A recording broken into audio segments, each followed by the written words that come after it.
Good afternoon, everybody.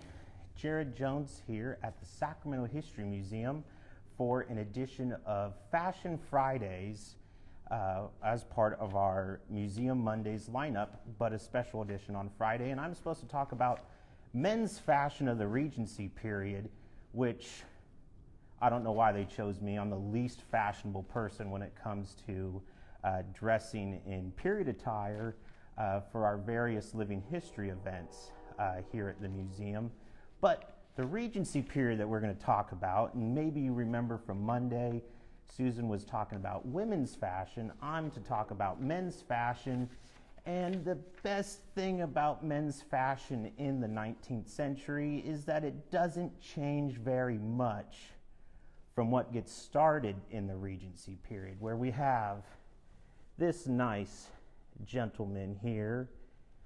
Regency period, obviously we're talking about England at this time. It's known as the Empire period in France, and the Federalist period in the United States, of course the Eastern United States at this time. But we could see that he is a well-to-do individual.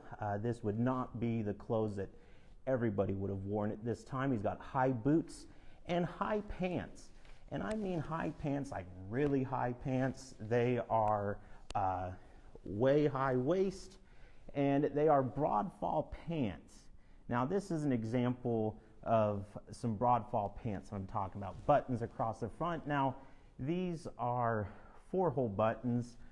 Mainly it'd be pewter buttons at this time, but the flap comes down. There's 2 buttons in the middle holding the sides together, but they were typically cinched from the back for well-to-do individuals. Clothing was a lot more form-fitting when it came to the higher class. If you were a lower class individual, your clothing was a lot more loose because you're working, and you definitely don't want to get, you want to have free range of motion. And the biggest thing as well is you'd have these baggy clothes and your shirt would be very long, because if you got a hole in your shirt, you would actually have it patched. You would not go buy a new pair of shirt or anything. You'd patch it from a little bit of fabric on the bottom. But the one thing I really want to talk about today is not really about him, but what he's holding in his hand, that top hat. Because it is top hats at this time that become very popular during the Regency period. Of course, Beaver felt hats had been in existence since the 1600s. We have a variety of different hats on this list here. This was published in a book from the 1890s talking about the evolution of the fur trade and beaver felt hats at this time. We have obviously our tri-cornered hat that is very popular during the colonial period, but we have down here in the bottom corner right here the Regent style top hat. Of course, it gets its origin because the top hats really starts just before the Regency period, and the Regency period exploded. This was a status symbol. This was a sign of class. These top hats were selling anywhere from $10 to $15, sometimes $20 to $25 at this time.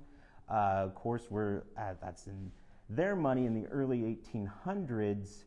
Common worker at this time is getting paid anywhere from 10 cents to 25 cents a day. So this is not something that a common person, a common factory worker, or a farmer could afford in the colonies or even in the early United States at this time. But let's talk about how they got those top hats. And the history is very dark, quite frankly, when you think about the process and the destruction involved in the process of having a status symbol like a top hat.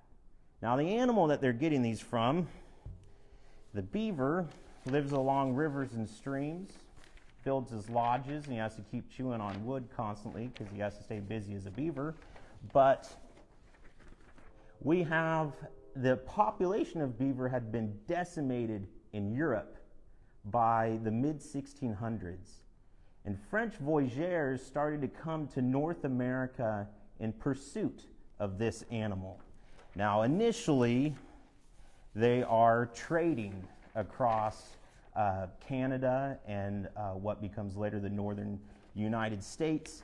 And they're traveling hundreds of miles, and they're mainly trading with the indigenous native groups in areas for beaver pelts. They're trading blankets, trade beads, other trade goods such as copper and brass pots, flint and steel strikers for fire making, metal awls, metal arrowheads, materials that maybe these native groups would be wanting, but they're obviously, these the traders keep demanding more and more.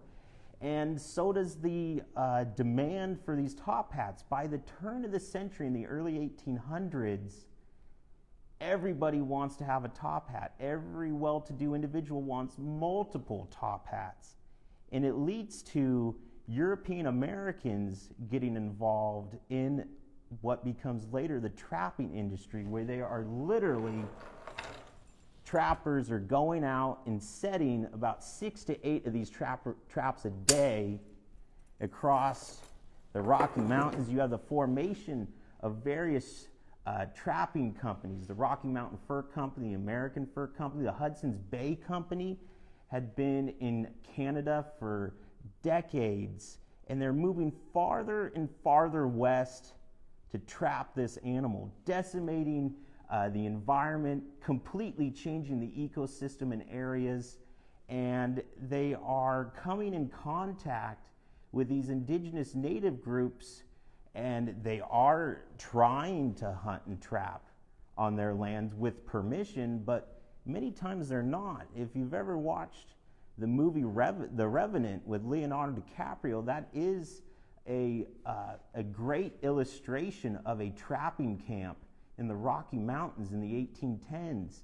They're moving into areas that other people are living already at, and they're completely decimating not just the beaver population, but all the animals that they could find, as the fur trade for other pelts becomes in vogue too, to have raccoon and otter pelts to have as the cuffs and collars on coats. And these trappers continue to move farther west, and by the 1820s is when trappers came to what we know as California. In 1828, Jedediah Smith led a trapping expedition here in this area, and he was trapping beaver on the river just north of me. It was so significant that year, the winter of 1828, that the Mexican government renames that river the American River because of all these fur trappers that were here in the area. By 1833, the Hudson's Bay Company had come into the Sacramento Valley and created a kill zone where they killed almost every single beaver that they could find so nobody else could. And in 1833, they brought malaria with them. It was one of the first acts of genocide here in the Sacramento Valley. It was by accident because 50% of trappers did die that year alone, but it killed 70% of the native population in the Sacramento Valley, all in the pursuit of beaver to make top hats. Now let's talk about the hat making process, because this is even more upsetting and complex too, as these pelts were placed on large willow rounds where the hides were kept very taut, and they were shipped out of the West. There are a lot of these trappers, this is before Sutter's Fort and everything, trappers would trade these pelts at rendezvous.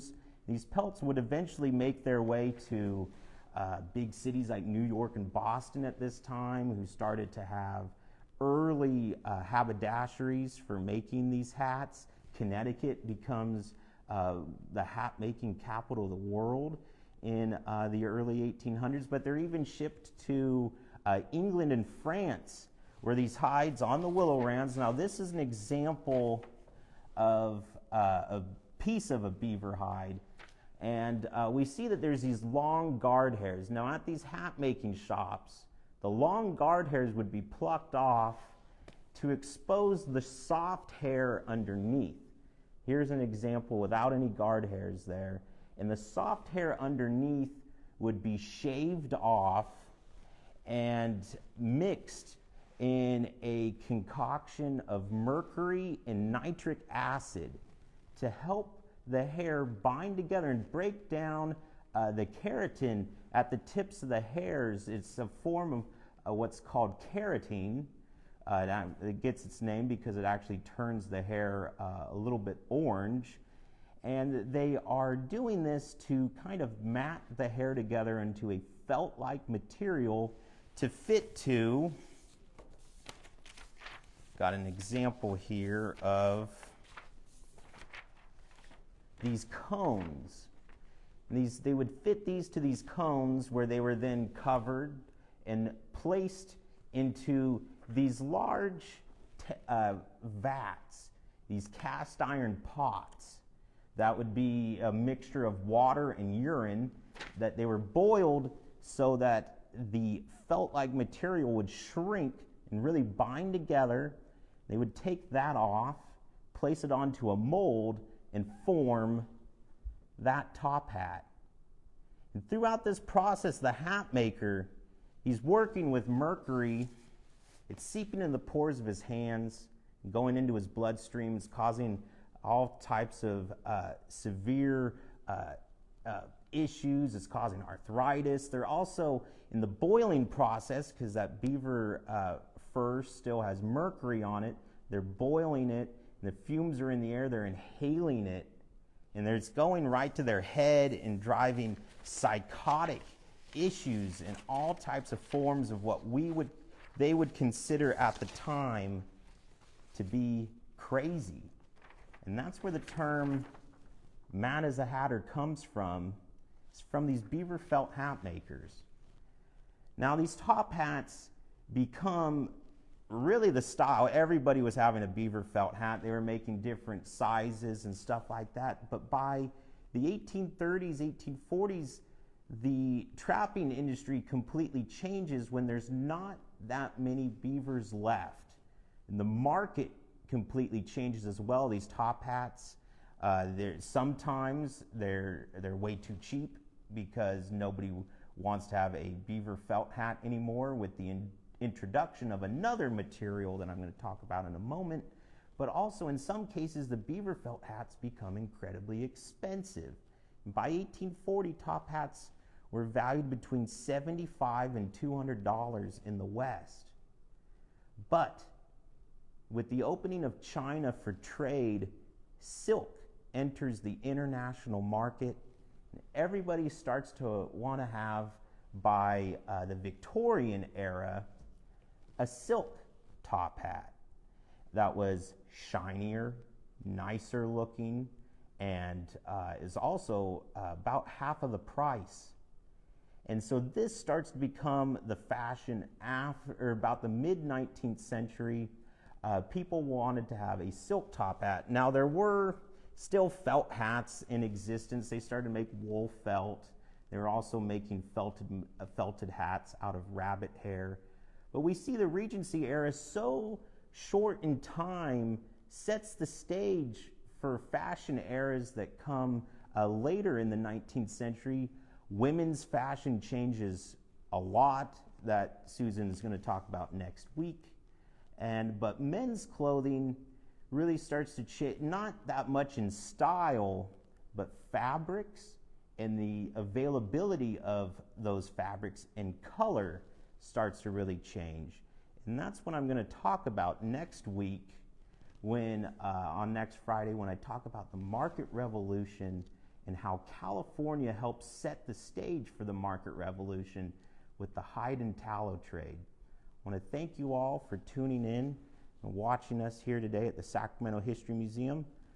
Follow us on our social media channels, Facebook, Instagram, Twitter, and on TikTok, where we are currently the #1 history museum in the world, thanks to Howard the Printer. Hope you all have a great weekend. Bye, everybody.